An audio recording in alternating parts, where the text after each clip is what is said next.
अस्सलामुअलैकुम वरहमतुल्लाहि वबरकातुहू। अऊज़ु बिल्लाहि मिनश्शैतानिर्रजीम। बिस्मिल्लाहिर्रहमानिर्रहीम। रब्बिश्रह ली सदरी वयस्सिर ली अमरी वहलुल उक़दतम मिन लिसानी यफ़क़हू क़ौली। आज हम आपको सूरतुल कौसर मुकम्मल तजवीद के साथ पढ़ना सिखाएंगे। इन्ना अअतैनाकल कौसर।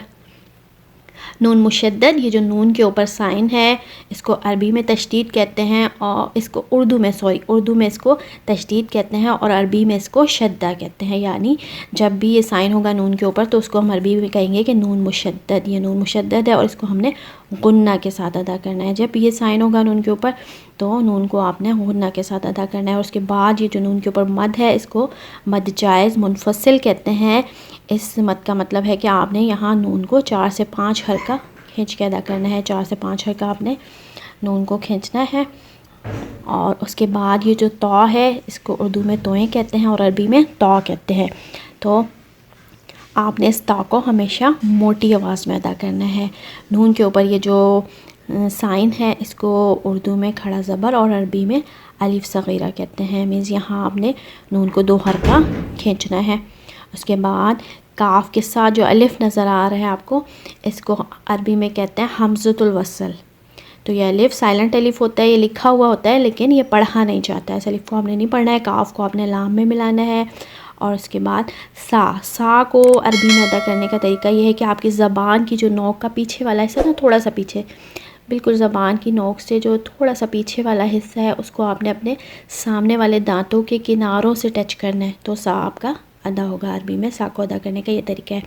और रा के ऊपर जब भी फतहा या दमा हो यानी कि ज़बर और पेश हो तो आपने इसको मोटा अदा करना है। रा यहाँ आपने मोटा पढ़ना है। फसल्ली ली रब्बिका वन्हर। स्वाद को हमेशा मोटा अदा किया जाता है। यहाँ स्वाद को आपने हैवी साउंड के साथ अदा करना है और लाम को बारीक पढ़ना है। फिर से ये जो अलिफ आ गया हमज़तुल वसल है, साइलेंट अलिफ है, ये नहीं पढ़ा जाएगा। वाव को आपने नून में मिलाना है और हा को गले के दरमियाने हिस्से से अदा करना है। और रा, क्योंकि रा के ऊपर फतहा नहीं है लेकिन हा के ऊपर फतहा है तो रा से पहले वाले हुर्फ के ऊपर भी अगर फतहा होगा तो हमने रा को मोटा पढ़ना है।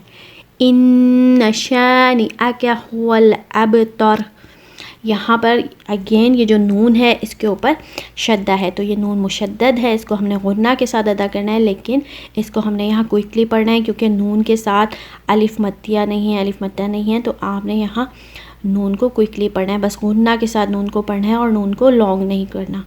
शीन के बाद जो अलिफ है, शीन के साथ जो अलिफ जुड़ा हुआ है इसको अलिफ मत्तिया कहते हैं। उर्दू में इसको अलिफ मत्ता कहते हैं और अरबी में अलिफ मत्तिया कहते हैं इसको। तो इसकी पहचान ये है कि इससे पहले वाले हुर्फ के ऊपर हमेशा फतहा होगा।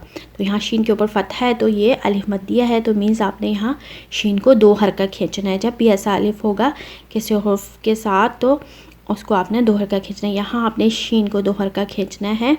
और यहाँ पर फिर वाव के बाद जो अलिफ आ गया ये हमज़तुल वसल है तो ये नहीं पढ़ा जाएगा। वाव को अपने लाम में मिलाना है।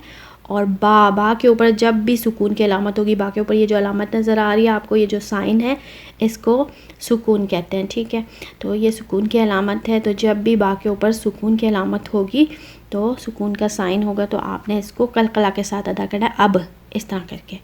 ठीक है, तो यहाँ आपने बा को कलकला के साथ अदा करना है। और ता, ये जो ता होता है इसको तौ, ये जो तौ था जिसको उर्दू में तोएं कहते हैं उसको मोटा अदा करते हैं अरबी में, लेकिन ये जो ता होता है जिसके ऊपर 2 डॉट्स होते हैं इसको हमेशा बारीक पढ़ा जाता है। ठीक है, उसके बाद रा, क्योंकि रा के ऊपर दम्मा है और उसके बाद स्टॉप का साइन है तो यहाँ हम वक्त करेंगे, स्टॉप करेंगे तो रा को हमने मोटा ही पढ़ना है। यहाँ पर मोटी हैवी साउंड के साथ हमने रा को अदा करना है। सदक़ल्लाहुल अज़ीम।